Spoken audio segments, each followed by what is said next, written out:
Welcome to News Today with WW News Today. I'm Tom Corliss. Here now the news for October 30th, 2019.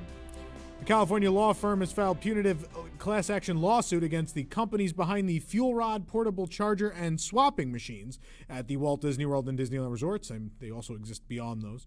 The case claims that FuelRod's, quote, unilaterally making such a fundamental change in the nature of its support of the product so as to deprive consumers of the primary benefit of the bargain, end quote. The marketing message of free unlimited swaps was the primary benefit of the product, the suit claims, since the FuelRod charger itself was quite inferior to other chargers costing much less money. We've covered the upcoming changes to the FuelRod kiosks, and the lawsuit shows photos of other kiosks located at airports that, just like the machines at Disney parks, advertised unlimited free swaps until switching over to these paid $3 swaps, which will, of course, begin on November 1st at Disney parks. The first pieces of exterior track are being installed on the Tron Light Cycle Run roller coaster at the Magic Kingdom. You can see now the launch portion that leads right into a curve that will take guests up and around underneath the illuminated outer canopy of the ride. This goes over the queue and exit area of the attraction. Guests launch out of the building over this portion and then back in for the dark portion of the roller coaster. Of course, the Tron Light Cycle Run is expected to open in 2021 at the Magic Kingdom, and you can visit it now, of course, as Tron Light Cycle Power Run in Shanghai Disney. Minnie's Wonderful Christmas Time Fireworks, a new fireworks spectacular that will debut on November 8th, 2019 as part of Mickey's Very Merry Christmas Party at the Magic Kingdom, is being previewed now. The holiday extravaganza invites guests to experience the magic of Christmas by painting the sky with fireworks and transforming Cinderella Castle into colorful holiday scenes. The previews have been done very early in the morning. They've been testing fireworks very early in the morning. We, of course, have a full video of that right here on our YouTube channel. As well, Disney has just released these new preview images of the fireworks show this week. You can see those right now. Disney Villains After Hours is returning in 2020 and on 24 select nights from February 7th through July 10th of next year. Disney Villains After Hours is bringing back the villain-themed elements guests loved, including the Villains Unite the Night stage show, Maleficent Dragon Float roaming through the parts of the park, and villain-inspired additions to Pirates of the Caribbean and Space Mountain. A variety of specialty food and beverage offerings are available for purchase as well as exclusive merchandise. Tickets for Disney Villains After Hours are on sale now and cost $145 plus tax in advance or $155 plus tax on the event night. Annual pass holders and Vacation Club members do receive a $30 discount on their ticket purchase to the Villains After Hours event. As a reminder, this event does not include character greetings with the villains. You can visit wdwnt.com to read my full review of the event and check out all the videos of the entertainment that we mentioned above right here on our YouTube channel. The saga of the Galaxy's Edge menu changes continues. Earlier this month, on October 17th, it was reported that the menu items at Docking Bay 7 in Galaxy's Edge had been stripped of their previous Star Wars-themed names. Since the change, online menus have changed back and forth from the old names to the new, straightforward names. Local Batuans or cast members told us that the new menus were on their way to Docking Bay 7, and it appears that's because there was yet another name change that was to occur, and it occurred today. Seems they found a happy medium with the new names melding both the on-planet and off-planet monikers for food items. That would be the in-theme and Earth names for food, for those of you who may not understand the terminology. For example, the shock roast is now the Batuan beef pot roast rather than just pot roast. You have the Galaxy's Edge tie-in plus the name of what the food actually is to us Earthlings. Over at Rano Roasters, the new Ronto chips have been renamed into the Galma Snack Sampler, and the Rano chicken wrap is now the Endorian chicken wrap. If you're confused, you're not alone. I'm confused just reading it to you, but you can check out the full story and photos of the menus on our site if that helps. The Star Wars Galactic Star Cruiser Hotel is taking shape at the edge of Disney's Hollywood Studios. Thanks to photos from our favorite aerial image specialist, BioReconstruct on Twitter, we now have a bird's eye view of how the resort is coming along. In the images, you can see the two roads that lead over to the service building of the hotel, as well as the resort's arrival area, the Galactic Star Cruiser Terminal. A limited number of on-site parking will be available for guests. I mean, there's not a lot of room, so you probably don't need a lot of parking spaces. It's also a driveway leading out to the parking lot at Disney's Hollywood Studios. The coffin-shaped entrance is the aforementioned Galactic Star Cruiser Terminal, where guests arriving can unload their belongings and travel through the pre-show and security, for that matter, into the Halcyon's atrium. Those traveling to Batuu will be transported via heavily modified buses known as intergalactic transports, which will depart from a launch pod off the side of the main building. You can get a more in-depth look at that transportation system. We posted a couple months ago on the site.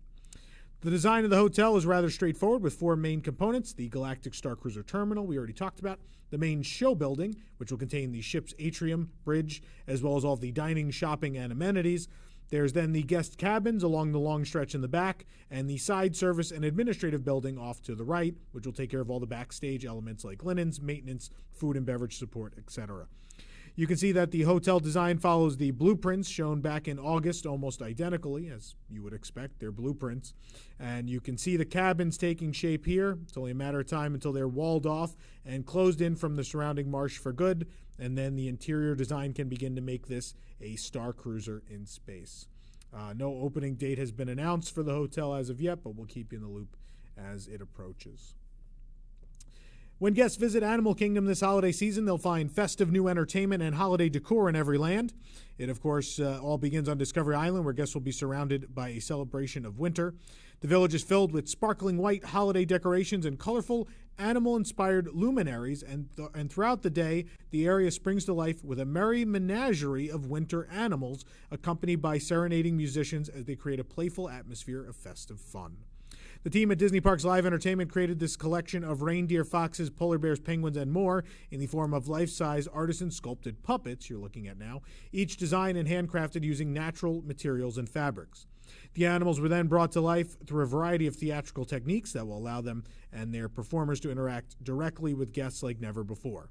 You'll be able to meet this merry menagerie for yourself when the spirit of the holidays comes alive starting November 8th at Animal Kingdom.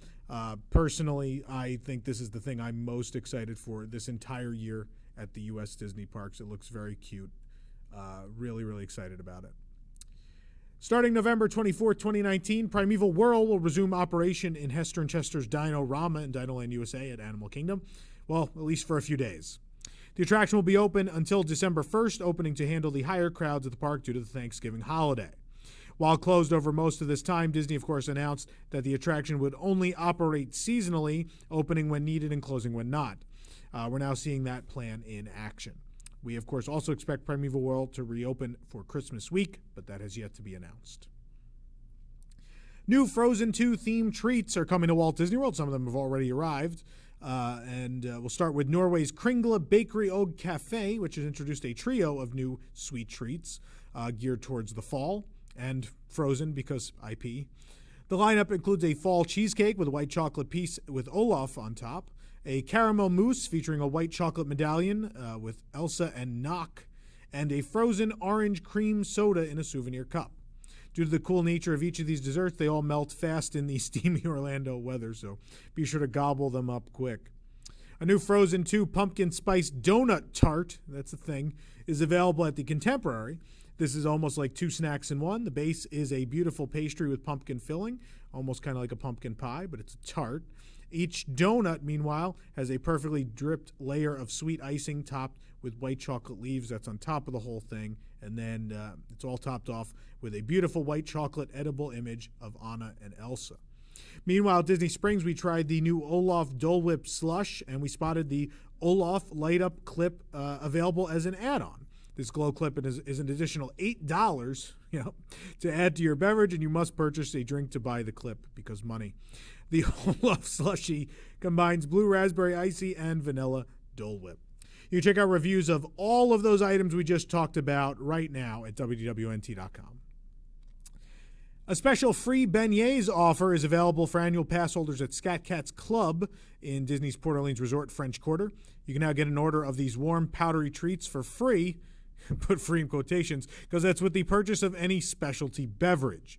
The offer runs now through January 4th of 2020. All you have to do is head on over to Scat Cats and present your annual pass holder and photo ID to redeem your offer. With the ongoing construction at the former River Country site for Reflections, a Disney lakeside resort, guests visiting Fort Wilderness Resort and Campgrounds are likely seeing a lot of construction.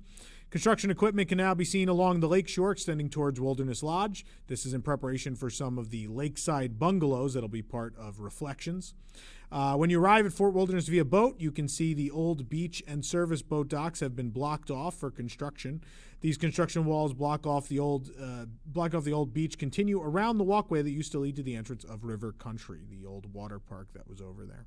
In addition to all those closures, the playground is also closed nearby, but signs are up instructing guests to use the playgrounds at the 300 and 1300 loops instead during the construction.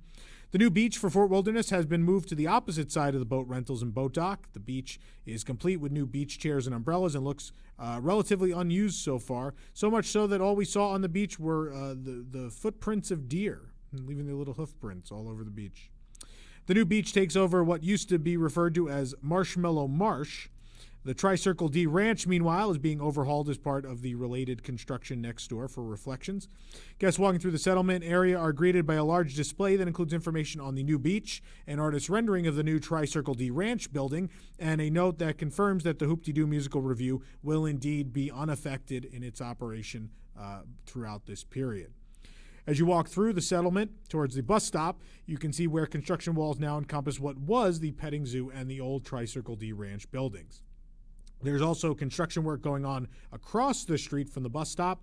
A look into the construction site itself reveals almost everything has been cleared away, with the exception of a large live oak tree, and framework is beginning to show up for what we expect will be the new Tri-Circle D Ranch site.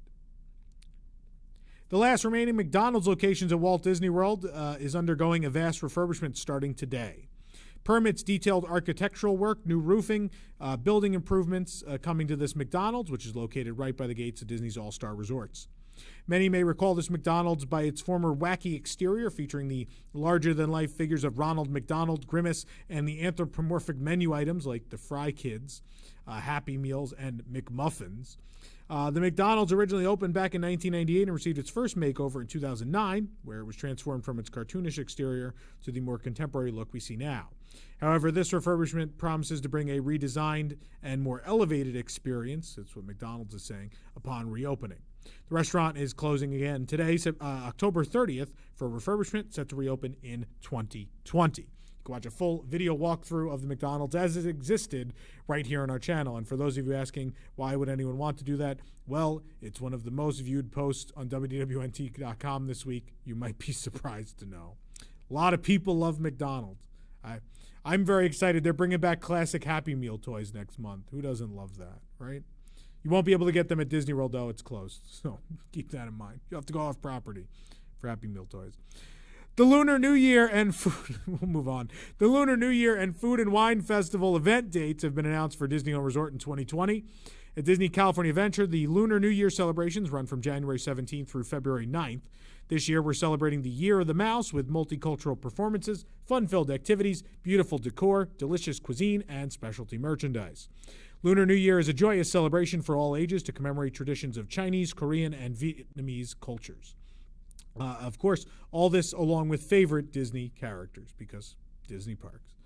One of the highlights is the Mulan's Lunar New Year Procession, a bright and bold performance hosted by Mulan and her faithful dragon Mushu. Meanwhile, at the California Adventure Food and Wine Festival, you can taste your way through California-inspired bites, wine, and beer from February 28th through April 21st. The popular culinary festival will feature more than a dozen mouth-watering festival marketplaces featuring small plates, specialty wines, and craft beers. You'll also be able to have the opportunity to enjoy live entertainment, culinary seminars, and demonstrations with a distinctly Disney twist, perfectly crafted for foodies. Kids can even join in on the fun with hands-on cooking experiences with Chef Goofy. All that and more will be part of the California Adventure Food and Wine Festival, February 28th through April 21st. Priority seating at Horizon Bay Restaurant at Tokyo Disney Sea will resume on November 15th. Back in July, the Oriental Land Company ended the popular character dining and priority seating reservations at Horizon Bay Restaurant. However, a notice quietly appeared earlier this week on the official TDR website heralding the return of priority seating. As of November 1st, priority seating reservations will be accepted for Horizon Bay, with the former system returning November 15th. And from December 2nd, Horizon Bay will follow the rest of Tokyo Disney Resort's 30-day window for seating. For more information on these stories and more, head on over to wdwnt.com. If you're enjoying the show, be sure to like this video, subscribe to WDW News Today on YouTube for more great content, and click the bell for notifications. As well, don't forget, Halloween Night live right here on YouTube. It is WDWNT's Fairly Scary Halloween Party, all part of a very special WDW News Tonight at 9 p.m. Eastern Time right here on YouTube. And, of course, you can watch it anytime later. It's available on YouTube days after, anytime you want to watch it. So make sure you join us for that in some capacity. For the worldwide leader in Disney Parks news, this is Tom Corliss saying enjoy the rest of your today and have a great, big, beautiful tomorrow. And happy Halloween.